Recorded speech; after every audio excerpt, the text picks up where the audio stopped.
Oi, oi, tudo bom? Meu nome é Liviette, eu sou psicóloga clínica e nesse vídeo eu vou trazer um pouquinho para vocês sobre o tema de luto. O objetivo desse vídeo vai ser falar um pouquinho sobre o que é o luto, quais teorias eu trabalho o luto com os meus pacientes e vou falar um pouquinho sobre essa teoria que eu utilizo na clínica. Falando um pouquinho sobre a definição de luto. Então, para a psicologia, cada abordagem, cada teoria vai ter o seu entendimento do luto. Mas o que é o luto? Então, o luto, a gente está acostumado à ideia de que a gente vai passar por um processo de luto sempre que, ou maioritariamente, quando a gente perde alguém que a gente ama para a morte. E aí aquela pessoa ela vai passar ali por momentos, fases, processos para se adaptar à perda daquela pessoa querida. Porém, o luto é mais do que só quando a gente perde alguém para a morte. Então, o luto vai dizer respeito a quando a gente perde alguma coisa importante para nós. Então, na psicologia, a gente entende que quando uma pessoa é demitida, perde um trabalho que era muito importante para ela, essa pessoa está suscetível a passar por um processo de luto por conta da perda desse trabalho. Relacionamentos, né? Então, sempre que a gente tem ali um relacionamento, aquele relacionamento é muito significativo para a pessoa, mas existe ali a separação do casal, esse casal vai passar por um processo de luto também. E o processo de luto, né, pode até ocorrer com perda de objetos, de sonhos, de coisas, né? O que é importante no luto é ser algo importante que foi perdido, seja para morte, seja por conta de uma demissão, por conta de um término ou a perda ali de algum objeto. Foram feitos estudos da neurociência tentando entender qual a ênfase, né, qual que é o efeito do processo de luto no cérebro. E foram vistos ali evidências de que quando uma pessoa está passando por um processo de luto, é feita uma modificação no cérebro dessa pessoa. Então, são achados muito interessantes para dizer ali que o processo de luto não é só uma coisa inventada, o que a pessoa pode ou não passar, mas sim um processo fisiológico cognitivo do cérebro humano. Na psicologia e na neurociência, a gente vai entender o processo de luto como um processo natural que vai acontecer ali a partir do momento que a gente tem a perda de algo importante ou de alguém importante para nós.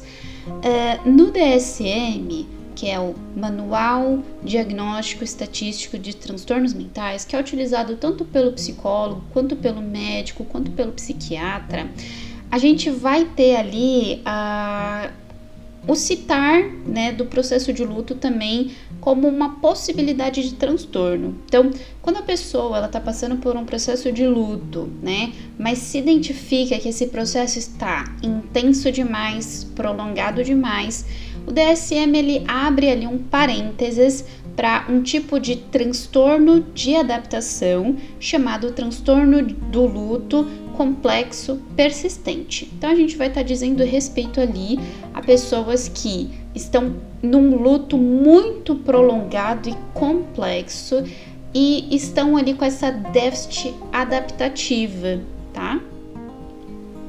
Atualmente existem várias teorias, existem vários estudos sobre o processo de luto. Cada estudo vai ter uma ênfase, vai ter uma abordagem em volta e muitas pesquisas estão sendo feitas a respeito desse processo de luto também. A teoria que eu mais gosto de usar com os meus pacientes atualmente é a teoria que foi ali descrita por uma psiquiatra suíça chamada Elisabeth Kübler-Ross, no seu livro Sobre a Morte e Sobre o Morrer. Então, a Elisabeth é uma psiquiatra que ao longo do seu processo, né, de atuação, ela acompanhou muitos pacientes com perda de familiares ou passando ali pelo próprio processo de luto do adoecimento. Essa psiquiatra, né, ela foi acompanhando e foi identificando que esses pacientes, eles passavam por determinadas etapas que ela catalogou e ela descreveu ao longo do livro dela. Quais etapas são essas? Ela discorreu a respeito da etapa da negação, da etapa da raiva, depressão, negociação ou barganha e aceitação. Essas 5 etapas, elas vão dizer a respeito ali do que ela observou nesses pacientes e de o quanto que ela foi percebendo que todos esses pacientes, ou a maior parte deles, passava por esses processos quando estavam processando ali o luto deles por estarem doentes ou, né, próximos à morte. Eu vou trazer a seguir, né, um pouco sobre cada uma dessas etapas, visto aí sobre a ótica da perda de alguém importante, sobre a perda de um relacionamento, né, e tentar trazer também alguns exemplos, tá bom? Falando agora um pouquinho sobre as 5 etapas que a Elizabeth catalogou no livro dela. Então, uma das primeiras etapas que ela vai falar a respeito é a etapa da negação. Então, o que é a etapa da negação?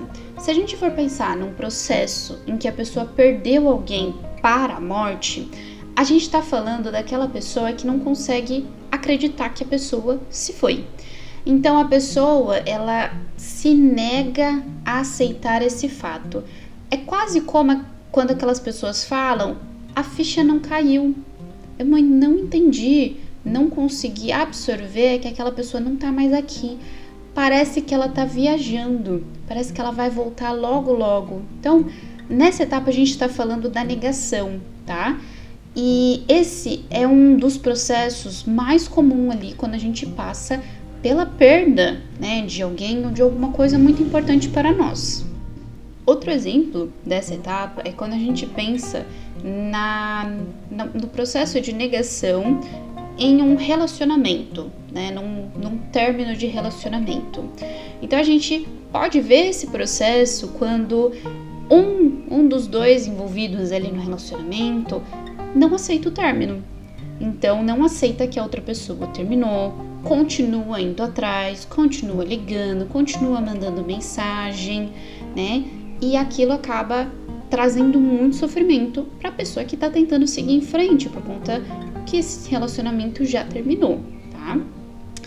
A outra etapa seria a gente falar um pouco sobre a etapa da raiva. Então, quando a gente fala sobre a etapa da raiva, a gente vai estar falando sobre o sentimento de raiva, tá? Quando a gente perde alguém para a morte, né? Então, uma pessoa está adoecida e ela tá ali passando por esse adoecimento ou já foi o falecimento. Em qualquer um desses momentos, a pessoa ela pode experienciar a raiva, né? Então, pensando aqui da perspectiva do familiar, é aquela pessoa que não vai aceitar, que vai ser agressiva com as outras pessoas, né? Alguém vai vir tentar confortar essa pessoa, ela vai falar, ai, não quero, eu não quero falar disso, não vem me falar isso, né? Ou pode ser aquela pessoa que vai sentir raiva de Deus, né? De, ai, eu não acredito que ele tirou ele de mim, ou eu não acredito que ele fez isso comigo, né? E às vezes ter raiva até da própria pessoa, de como que essa pessoa pode me abandonar, como é que ela me deixou sozinha aqui, né? Então, é um processo que precisa ser trabalhado ali, o sentimento da raiva, né? Porque essa pessoa ela tá sofrendo, mas ela precisa aprender a lidar com a raiva que ela tá sentindo. Outro exemplo da etapa da raiva é no relacionamento. Quando que a gente passa para a etapa da raiva no relacionamento? Quando o relacionamento não está bom ou quando já teve o término do relacionamento e a gente fica com raiva da outra pessoa, né? De, ai, deu tudo errado no relacionamento por culpa dele. Ai, a gente teria dado certo se não fosse ela, né? Então, vai estar ali sendo aquela característica de jogar a culpa, jogar a responsabilidade no externo. Não que a pessoa ali talvez tenha alguma culpa, né? Mas é simplesmente a raiva precisando ser externalizada através de culpar ou responsabilizar alguma coisa ou alguém fora de dentro de si. Na etapa seguinte, que é a etapa da depressão, a gente já precisa tomar um pouquinho de cuidado. Por quê? Quando a gente fala etapa da depressão, não necessariamente a gente está falando sobre a etapa, né, de que a pessoa está com um transtorno depressivo, tá? Isso significa que a pessoa ela vai ter sentimentos, ela vai experimentar uma tristeza muito intensa, ela não vai querer levantar, ela não vai querer fazer nada, ela não vai ver sentido em viver, que são os sintomas ali que a gente identifica numa pessoa que está depressiva. Mas não necessariamente essa pessoa está depressiva, ela está dentro de um processo de luto, vivenciando uma etapa de depressão. Porém, né, uma pessoa que está num processo de luto e está vivenciando essa depressão, ela pode ficar depressiva ao longo do tempo, sem o devido tratamento ou se ela não conseguir superar esse processo. Porém, uma pessoa que nunca passou por um processo de luto ou passou pelo processo de luto e não foi um problema tão grande, pode ficar depressiva, tá? Então, a pessoa depressiva pode passar pelo processo de luto e pela etapa da depressão, e uma pessoa que passou pelo processo de luto e passou pela depressão também pode ter depressão, mas uma coisa não exclui a outra, tá?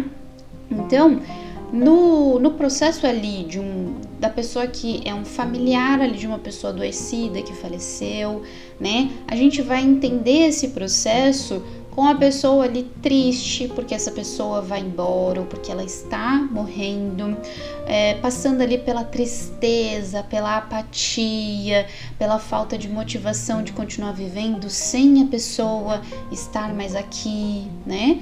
E já num processo de relacionamento, a gente pode ter essa etapa tanto antes do final do relacionamento quanto depois, que é quando o relacionamento não tá bem, né, e a pessoa já tá triste, já tá chateada, já não quer mais continuar naquele relacionamento.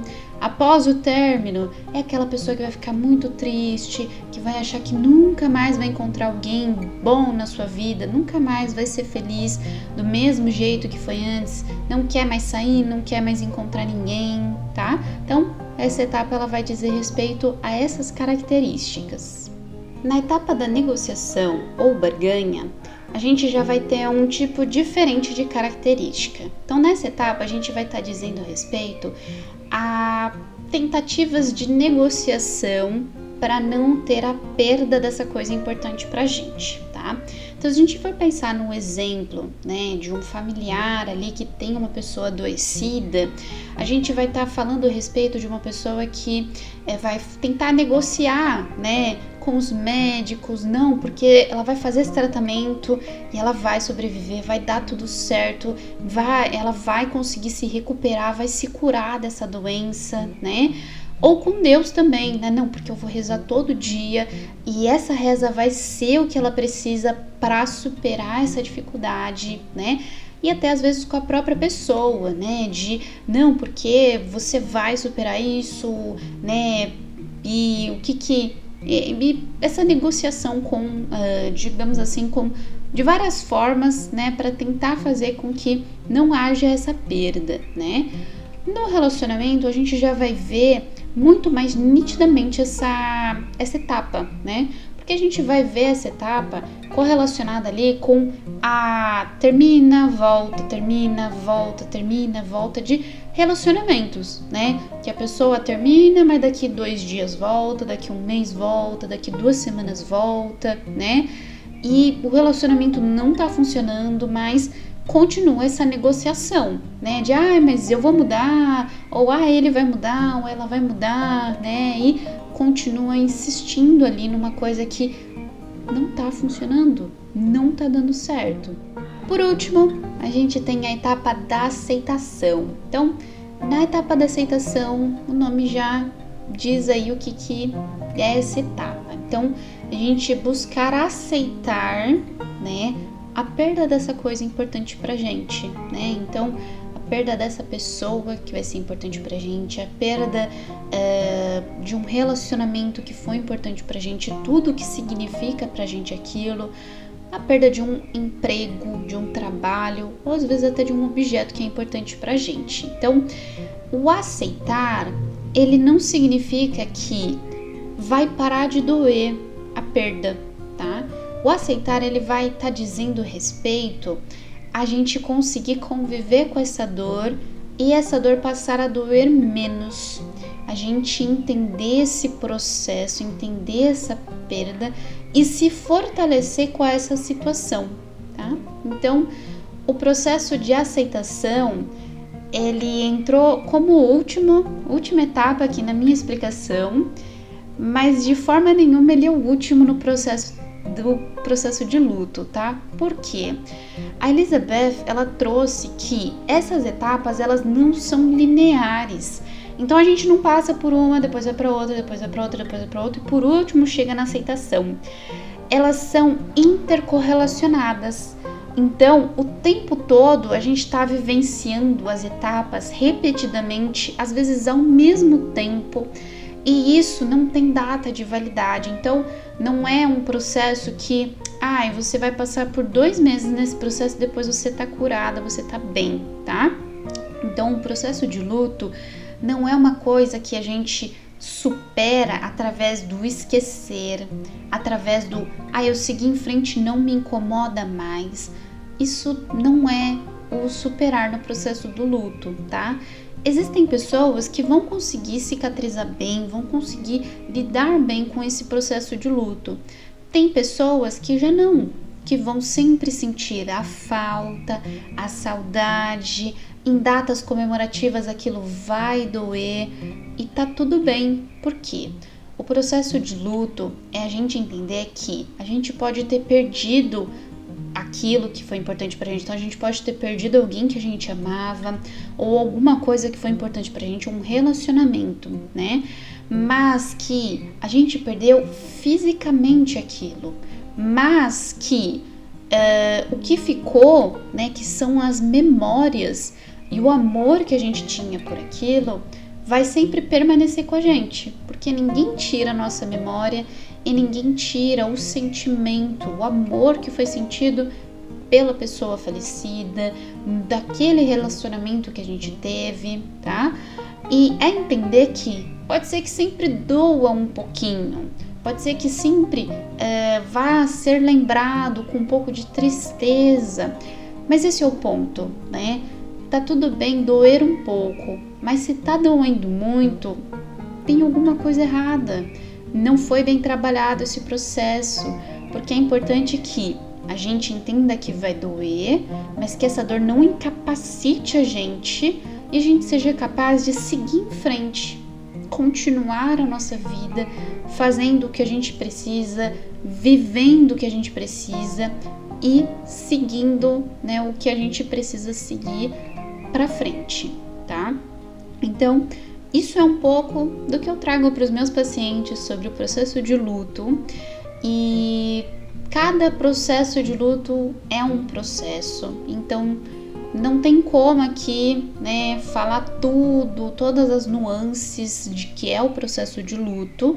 O meu objetivo foi realmente trazer uma pincelada sobre como que pode ser trabalhado esse processo de luto, como que eu trabalho com os meus pacientes esse processo, tá? Mas o processo de luto é uma coisa muito complexa e muito delicada. Então, se você é uma pessoa que está passando por um processo de luto, por ter perdido alguém importante, ou por essa pessoa estar doente, ou porque você perdeu algum trabalho, alguma oportunidade, algum sonho importante para você, ou algum relacionamento importante, né? Ou você mesmo é alguém que está doente e também está passando por um processo de luto, o melhor é você procurar um profissional, um psicólogo, tá? Para trabalhar essas demandas, para poder ali de forma individualizada, de forma personalizada, entender o seu processo e como que ele pode ser trabalhado e você pode ser fortalecido, tá bom? Então, no vídeo de hoje era isso, espero que tenha gostado, deixa o seu like e me manda mensagem se precisar de alguma coisa também. Muito obrigada, tchau, tchau, até a próxima!